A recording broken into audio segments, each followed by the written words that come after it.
اعوذ باللہ من الشیطان الرجیم بسم اللہ الرحمن الرحیم عزیز طلباء طالبات السلام علیکم ورحمۃ اللہ وبرکاتہ۔ آج ہم حدیث نمبر 3 پڑھیں گے۔ حدیث نمبر 3 کیا ہے؟ خیرکم من تعلم القرآن وعلمہ۔ خیرکم بہتر ہے تم میں سے وہ من جس شخص نے تعلم سیکھا القرآن قرآن کو وعلمہ اور اس کو سکھایا۔ تعلم کا کیا مطلب ہوتا ہے کہ سیکھنا، ٹھیک ہے۔ تعلم اس نے سیکھا، اور علم یعنی معلم کون ہوتا ہے؟ سکھانے والا۔ وعلمہ اور اس کو اس نے سکھایا، یعنی دیکھیں کہ ہم کہتے ہیں نا متعلم اور معلم۔ متعلم کون ہوتا ہے؟ متعلم وہ ہوتا ہے کہ جو سیکھ رہا ہوتا ہے، جو اسٹوڈنٹ ہوتے ہیں، جو طالب علم ہوتے ہیں۔ طالب علم بچوں پتہ ہے طالب علم ہم کہتے ہیں نا طالب علم ہے۔ طالب علم کا کیا مطلب ہے؟ طالب علم کا مطلب ہے کہ علم حاصل کرنے والا۔ اسٹوڈنٹ کو کیوں طالب علم کہتے ہیں؟ اور معلم کو کیوں معلم کہتے ہیں؟ معلم کو معلم اس لیے کہتے ہیں کہ وہ معلم سکھا رہا ہے، اور طالب علم اس کو کیوں کہتے ہیں اسٹوڈنٹ کو؟ کہ اس کے لیے کہ وہ علم حاصل کر رہا ہے، جیسا کہ ہم نے پچھلی حدیث میں پڑھا تھا کہ طلب العلم، طلب یعنی علم کو حاصل کرنا، تلاش کرنا۔ وہ علم حاصل کرنے کے لیے گیا ہوا ہے، ٹھیک ہے۔ ہم گھر سے کوئی ہم سے پوچھتا ہے نا کہ یہ بچہ کیا، تو ہم کہتے ہیں طالب علم ہے۔ طالب علم کا کیا مطلب ہو گیا کہ وہ علم حاصل کر رہا ہے۔ تو اب یہاں پہ تعلم اور تعلم القرآن کہ جس نے قرآن کو سیکھا، وعلمہ اور اس نے اس کو سکھایا۔ پہلے تو وہ طالب علم بنا، پھر وہ کیا بنا؟ معلم بنا۔ خیرکم من تعلم القرآن وعلمہ، بہتر ہے تم میں سے وہ شخص کہ جس نے قرآن کو سیکھا اور اس کو سکھایا۔ یعنی تم میں سے، اس کے ساتھ کم ضمیر بھی لگی ہے کہ تم میں سے یعنی لوگوں میں سے بہترین شخص وہ ہے۔ نبی کریم صلی اللہ علیہ وسلم نے فرمایا کہ میری امت کا سب سے بہترین شخص وہ ہے کہ جس نے قرآن کو سیکھا اور اس کو دوسروں کو سکھایا۔ یعنی قرآن پاک کے سیکھنے اور سکھانے والا، اس کے بارے میں نبی کریم صلی اللہ علیہ وسلم نے فرمایا کہ اگر وہ سیکھ رہا ہے تو پھر تب بھی اللہ تعالیٰ کی حفاظت میں ہے، جب وہ سکھا رہا ہے تب بھی وہ اللہ تعالیٰ کی حفاظت میں ہے، اور جب وہ سیکھ رہا ہے تب بھی وہ نیکیاں اور اللہ پاک کا قرب حاصل کر رہا ہے، اور جب وہ سکھا رہا ہے تو تب بھی اللہ پاک کا قرب حاصل کر رہا ہے۔ تو ایک دفعہ اس کا سب سے پہلے میں آپ کو اس کے بارے میں ایک واقعہ سناؤں قرآن پاک کی تعلیم کے بارے میں، کہ پیارے بچوں ایک دفعہ کا ذکر ہے کہ حضرت ابی بن کعب جو نبی کریم صلی اللہ علیہ وسلم کے سب سے پسندیدہ صحابی تھے، وہ مسجد نبوی میں قرآن پاک پڑھ رہے تھے، قرآن پاک کی تلاوت کر رہے تھے، اور حضرت ابی بن کعب کی آواز اتنی خوبصورت تھی کہ جو جہاں تک ان کی آواز آتی تھی، انسان تو انسان، چرند اور پرند بھی ان کی آواز کو سنتے تھے۔ تو جب وہ مسجد نبوی میں قرآن پاک کی تلاوت کر رہے تھے تو اتنے میں نبی کریم صلی اللہ علیہ وسلم مسجد نبوی میں تشریف لائے۔ تو جب حضرت ابی بن کعب نے نبی کریم صلی اللہ علیہ وسلم کو دیکھا تو آپ نے اپنی تلاوت کو مختصر کر دیا، یعنی ختم کر دیا۔ تو نبی کریم صلی اللہ علیہ وسلم وہاں سے اٹھے اور حضرت ابی بن کعب کو فرمانے لگے کہ اے ابی بن کعب تو اپنی تلاوت کو جاری رکھ۔ تو حضرت ابی بن کعب ذرا شرما گئے، تو نبی کریم صلی اللہ علیہ وسلم نے فرمایا کہ اے ابی بن کعب تجھے اللہ تعالیٰ نے اس خوبصورت آواز کی وجہ سے، کہ جس خوبصورت آواز سے تو قرآن پاک کو پڑھ رہا ہے، اس خوبصورت آواز کی وجہ سے اللہ تعالیٰ نے تجھے جنت کی بشارت دنیا میں دے دی ہے۔ تو بیٹا قرآن پاک کو سیکھنا، اس کو خوبصورت آواز میں پڑھنا، اس سے اللہ تعالیٰ اتنے خوش ہوتے ہیں کہ جس طرح حافظ کے بارے میں اللہ تعالیٰ فرمائیں گے کہ تو اس کے والدین کو بھی سونے کا تاج پہنایا جائے گا، اور پھر اس حافظ سے کہا جائے گا کہ تو جنت کی سیڑھیاں چڑھتا جا اور قرآن پاک کی منزل پڑھتا جا۔ جس طرح کہ میں نے آپ کو سوال نمبر 1 میں قرآن پاک کے منازل کو بتایا تھا، جو 7 منزلیں ہیں قرآن پاک کے 7 حصے ہیں، کون سی صورت سے لے کر کون سی صورت تک، کون سی صورت سے لے کر کون سی صورت تک، وہ آپ نے ضرور دیکھنے ہیں دوبارہ۔ تو یہ اللہ تعالیٰ اس سے فرمائیں گے کہ تم منزل پڑھتے جاؤ، جنت کی سیڑھیاں چڑھتے جاؤ، جہاں پر تمہاری منزل ختم ہوگی وہیں پہ تمہارا ٹھکانہ ہوگا۔ تو ایک صحابی نے نبی کریم صلی اللہ علیہ وسلم سے عرض کی کہ یا رسول اللہ صلی اللہ علیہ وسلم، اگر کوئی حافظ نہ بن سکے، قرآن پاک کو حفظ نہ کر سکے، تو اگر وہ قرات کے ساتھ پڑھے تو کیا اس کے لیے بھی یہی حکم ہے؟ تو نبی کریم صلی اللہ علیہ وسلم نے فرمایا کہ جی ہاں، اس کے لیے بھی یہی حکم ہے کہ جو شخص قرآن پاک کو خوبصورت آواز میں پڑھے گا اور دل لگا کر پڑھے گا، محنت کر کے پڑھے گا، تو شوق سے پڑھے گا، تو اللہ تعالیٰ فرماتے ہیں کہ اس کے لیے بھی یہی حکم ہے۔ پھر ایک دفعہ ایک شخص،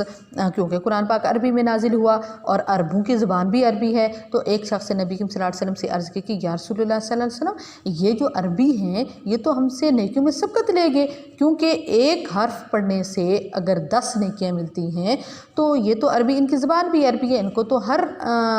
وقت ان کو اللہ تعالیٰ نیکیاں دیتے رہیں گے اس آواز کی وجہ سے، یعنی ان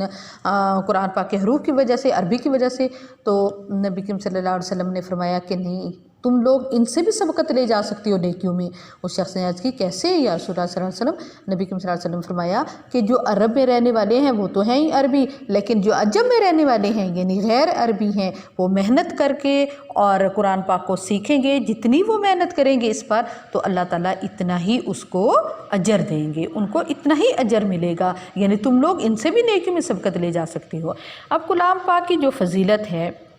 اس حدیث میں رسول اللہ صلی اللہ علیہ وسلم نے قرآن مجید سیکھنے والے اور سکھانے والے کو تمام لوگوں سے بہترین قرار دیا۔ قرآن پاک اللہ تعالیٰ کا کلام ہے، اللہ تعالیٰ تمام مخلوق سے افضل اور اس کا کلام سب کلاموں سے افضل ہے۔ جو شخص اللہ کا کلام کو سیکھتا اور سکھاتا ہے وہ تمام انسانوں سے افضل ہے۔ اب قرآن مجید کا موضوع کیا ہے؟ آپ کو پتہ ہے قرآن مجید کا موضوع کیا ہے؟ قرآن کریم کا موضوع کلام الہی ہے، یعنی قرآن حکیم کلام الہی ہے جس کا موضوع انسان ہے۔ اللہ نے انسان کی طرف قرآن پاک کو نازل کیا اور انسان کے اوپر ہی نازل کیا، اور اسی وجہ سے اللہ تعالیٰ نے تمام مخلوقات پر انسان کو اشرف المخلوقات قرار دیا، یعنی انسان تمام مخلوقات پر اس کو افضل قرار دیا کیونکہ اس پر قرآن پاک اترا، اور اسی کی طرف جو اس کا قرآن پاک کا موضوع بھی انسان ہی بنا کر انسان کی ہدایت کے لیے اللہ تعالیٰ نے اس کو بھیجا، جس میں تمام احکامات کا ذکر ہوا ہے، اور وہ میں نے آپ کو قرآن مجید کے تعارف میں بتا دیا ہے۔ اب قرآن کریم کے ہم پر کتنے حقوق ہیں پتہ آپ کو؟ ہم تو قرآن پاک کو بس صرف رمضان میں پڑھتے ہیں یا ایسے پڑھ کے، اور میں نے اس کے پڑھنے کے فضیلت کے بارے میں آپ کو قرآن مجید کے تعارف میں یہ واقعہ بھی سنا دیا تھا۔ قرآن حکیم کے ہم پر 4 حقوق ہیں۔ نمبر 1، ہم اس سے پڑھیں، نمبر 2، ہم اس سے سمجھیں، نمبر 3، ہم اس کو پڑھ کر، اس کو سمجھ کر اس پر عمل کریں، اور پھر چوتھا کیا ہے پتہ آپ کو؟ چوتھا کیا ہے اس کا؟ چوتھا اس کا جو ہم پر حق ہے وہ کیا ہے کہ ہم اسے پڑھیں گے بھی، اس کو سمجھیں گے بھی اور اس پر عمل بھی کریں گے۔ یہ اپنے تک نہیں ہے، پھر اس کو تک کیا کرو گے کہ اس کا پیغام پھر ہم نے کیا کرنا ہے؟ دوسروں تک پہنچانا ہے۔ جیسا کہ سخی شخص کی مثال جو ہے وہ یہی ہے کہ وہ علم کو سیکھتا ہے اور اس کو دوسروں کو سکھاتا ہے، یہی اس کے لیے صدقہ جاریہ بن جاتا ہے، اور جب اس دنیا سے رخصت ہو جاتا ہے تو وہ بہترین شخص ہوتا ہے۔ اور نبی صلی اللہ علیہ وسلم فرمایا کہ میری امت کا بہترین شخص وہ ہے کہ جو اپنی نیکیاں دنیا میں چھوڑ جاتا ہے، صدقہ جاریہ چھوڑ جاتا ہے، جو مرنے تک اس کا ایصال ثواب ملتا رہتا ہے۔ تو اس میں سب سے بہترین جو علم ہے وہ قرآن پاک کا علم ہے کہ اس نے سکھا دیا۔ ویسے ہر علوم ہے کہ جیسا کہ ہم نے دنیاوی علم کسی کو دے دیا، کسی کو کسی کام کرنے کا طریقہ بتا دیا، ہنر بتا دیا، تو یہ سارے علوم اسی میں آ جاتے ہیں۔ یہ کس میں آ جاتے ہیں؟ اسی میں سخاوت میں آ جاتے ہیں کہ جب تک وہ اس پر عمل کرتا رہے گا، جب تک وہ قرآن پاک کو پڑھتا رہے گا، جب تک وہ کسی کو سکھایا ہوا ہنر اس کو وہ کرتا رہے گا اور آگے سکھاتا رہے گا، یہ ہمارے لیے صدقہ جاریہ ہے۔ اور علم میں کنجوسی نہیں کرنی چاہیے، جیسا کہ پہلے بھی یہ میں نے آپ کو بتا دیا تھا کہ علم میں جب ہم کنجوسی کریں گے تو اس میں وہ نہ تو ہم خود اس کو حاصل کر سکیں گے اور نہ ہی وہ اپنے رب کا قرب اس کے ذریعے ہم حاصل کر سکیں گے۔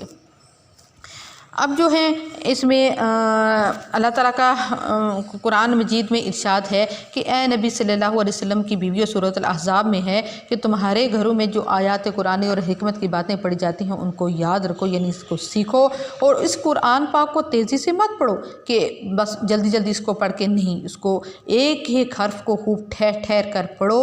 تاکہ اس کا معنی اور اس کا مطلب تمہیں سمجھ آ سکے۔ اور پھر جب قرآن پاک کو پڑھا جائے تو کیا کرو کہ قرآن پاک کو جب پڑھا جائے تو اس کا پڑھنا جس طرح ہم پر فرض ہے اور اسی طرح اس کا سننا بھی ہم پر واجب ہے کہ جب اب قرآن پاک کو پڑھا جائے تو سورۃ الاعراف میں ہے کہ جب قرآن پاک کو پڑھا جائے تو اس کو غور سے سنو، اگر نہیں سنو گے تو گناہ گار ہوگے، ٹھیک ہے۔ تو اب نبی کریم صلی اللہ علیہ وسلم نے اس کے بارے میں کیا فرمایا کہ اس کتاب کے ذریعے اللہ تعالیٰ ایک قوم کو بلند اور دوسری کو پست کرتا ہے، یہ قیامت کے دن اپنے پڑھنے والوں کی شفاعت کرے گا، کہ جیسا کہ میں نے آپ کو پہلے بتا دیا کہ قرآن پاک پڑھنے والا اپنے آپ جو شخص قرآن پاک کو سیکھتا ہے اس پر جہنم کی آگ حرام کر دی جاتی ہے، اس کو جہنم کی آگ نہیں چھو سکتی کہ جو قرآن پاک کے جس کے دل میں ہوتا ہے اور جو قرآن پاک کو کثرت سے پڑھتا ہے وہ جہنم سے دور رہتا ہے، اور اس کا ایک حرف پڑھنے سے اللہ تعالیٰ 10 نیکیاں دیتا ہے۔ اب اسی کے ساتھ آپ نے پھر آخر میں اس کے جو عملی زندگی کے ساتھ تعلق بھی لکھنا ہے کہ یعنی اس حدیث کا ہماری عملی زندگی کے ساتھ تعلق یہ ہے کہ ہمیں قرآن مجید کو خود سیکھیں اور اس کو دوسروں کو بھی سکھائیں اور اس پر عمل کریں، کیونکہ خوش نصیب شخص وہ ہے۔ اور ایک بات میں اور بتاؤں آپ کو کہ قرآن پاک کو جب ہم قرآن پاک کو پڑھنے کے 2 طریقے ہیں، ایک اگر ہم اس کو غلط پڑھیں گے، اس کے اعراب کو صحیح نہیں پڑھیں گے، اس کے الفاظ کو صحیح نہیں پڑھیں گے، اس کے مخارج کو صحیح طریقے سے ادا نہیں کریں گے تو اس میں 2 قسم کی ہم غلطیاں جو کرتے ہیں، ان کی 2 اقسام ہیں، ایک لخن جلی ہے اور ایک لخن خفی ہے۔ لخن جلی جو ہے وہ مثلا ہم عین کو الف سے بدل دیتے ہیں، قاف کو کاف سے بدل دیتے ہیں، تو یہ بڑا گناہ ہے، یہ کبھی بھی اللہ تعالیٰ معاف نہیں کرتے اور یہ اس سے ہم سخت گناہ گار ہوتے ہیں۔ اور لخن خفی جو ہوتی ہے وہ ہلکی سی غلطی ہوتی ہے، مثلا اعراب کے را کے اوپر جب زبر آتی ہے تو را کو موٹا پڑھتے ہیں، اور پھر اگر اس سے پہلے والے حرف کے نیچے زیر آئے تو اس را کو باریک پڑھتے ہیں۔ تو اس طریقے سے اگر ہم پور اور باریک یعنی موٹا اور پتلا جب ہم اس کو پڑھیں گے، اگر موٹا ہے تو پتلا پڑھ دیں گے، پتلا ہے تو موٹا پڑھ دیں گے، تو یہ لخن خفی ہے۔ اس قسم کے غلطی بھی ہم نہیں کریں گے، یہ بھی مکروہات میں آتا ہے، مکروہ ہے ایسے بھی قرآن پاک کو پڑھنا۔ تو ہمیں اللہ تعالیٰ سے دعا کرنی چاہیے کہ اللہ تعالیٰ ہمارے لیے ایسا ذریعہ بنائے کہ جس سے ہم قرآن پاک کو سیکھ سکیں، اچھے طریقے سے سیکھ سکیں، اور اس کی جو قرأت کی ویڈیو ہیں وہ بھی آپ سن سکتے ہیں، اچھے قاری کے قرأت کے ویڈیو سنیں اور ان پہ، اور یہ جو ہے پی ٹی وی پہ بھی قرآن پاک کی تلاوت لگتی ہے، وہاں سے بھی آپ سیکھیں، وہ بہت اچھے مخارج سکھا رہے ہوتے ہیں، ساتھ گرامر بھی سکھا رہے ہوتے ہیں، جس طرح میں آپ کو گرامر کا بتاتی ہوں اس طرح وہاں پہ بھی سکھا رہے ہوتے ہیں۔ تو بیٹا سیکھنے کے لیے انسان کو بہت محنت کی ضرورت ہوتی ہے، اور جب محنت کرتے ہیں تو اللہ تعالیٰ اس کا پھل کبھی بھی ضائع نہیں کرتا۔ تو یہ ہماری عمر ہے، سیکھنے کی عمر ہے، پھر جب ہم سکھانے کے مرحلے میں آئیں گے تو تب بھی اللہ تعالیٰ انشاءاللہ ہماری ضرور مدد کرے گا، اور جب ہمارے پاس علم ہوگا، سکھانے کے لیے کچھ ہوگا تو ہمیں کتنا فخر محسوس ہوگا، کتنی خوشی محسوس ہوگی کہ دیکھو اس وقت تو میں نے سیکھا تھا نا، تو اب مجھے کسی قسم کی بھی کوئی پریشانی نہیں ہے، میں آسانی سے دوسروں کو سکھا سکوں گا۔ اور پھر سکھانے سے پہلے ہم اپنے اندر دیکھیں گے کہ ہم نے اس علم کو سیکھا تو ہم نے اپنے اوپر کتنا اس کو حاوی کیا، اس کو ہم نے اپنے عملی زندگی میں اس کو کتنا ڈھالا۔ تو اس طریقے سے جب ہم قرآن پاک کی آیات اور احادیث پڑھتے ہیں تو بیٹا ان کو یاد کیا کریں، یہ چھوٹی چھوٹی حدیثیں آپ نے اس کو زبانی یاد کرنا ہے، ان حدیث کو پھر اس کا ترجمہ بھی زبانی یاد کرنا ہے، تاکہ ساری چیزیں اس کے اندر جو آئی ہیں وہ آپ کے ہمیشہ آپ کے ذہن میں رہیں، اور آپ جب بھی زندگی میں جس کام میں ہم نکلتے ہیں یا حالات کا سامنا کرنا پڑتا ہے تو پھر ہم ان کا حالات کا سامنا ہم قرآن اور حدیث کی روشنی میں کریں گے کہ اللہ نے ہمیں اس کے بارے میں کیا حکم دیا تھا، مصیبت میں تم نے کیا کرنا ہے، اور ہمارے پیارے نبی حضرت محمد صلی اللہ علیہ وسلم نے ہمیں کیسے حکم دیا کہ تم نے ان حالات میں کا سامنا کیسے کرنا ہے۔ تو پھر ہم دنیا کی کسی طاقت سے نہ تو ڈریں گے اور نہ نہ ہی ہم زندگی میں کبھی ہم پریشان ہوں گے، کیونکہ یہ مختصر سی زندگی ہے۔ اللہ تعالیٰ کی مدد کو اور نبی کریم صلی اللہ علیہ وسلم کی مدد کو شامل حال رکھیں اور اپنے اوپر فخر محسوس کریں کہ اللہ نے ہمیں مسلمان گھرانے میں پیدا کیا، مسلمان پیدا کیا، اور ہمارے پاس علم کے ذرائع اللہ تعالیٰ نے کیسے میسر کیے۔ آج ہم گھر بھی بیٹھے ہوئے ہیں، لیکن پھر بھی اللہ تعالیٰ نے ایسا ذریعہ میسر کر دیا ہمارے لیے کہ ہم گھر بیٹھ کے بھی کتنے آرام سے بھی علم حاصل کر رہے ہیں۔ ہم کتنے خوش نصیب بندوں میں سے ہیں بیٹا۔ ہر وقت اللہ تعالیٰ کا شکر ادا کیا کرو، ہر نعمت میں اللہ تعالیٰ کا شکر ادا کیا کرو، تو اللہ تعالیٰ ہمیں اس پر عمل کرنے کی توفیق دے۔ تو جس طرح میں نے آپ کو پہلے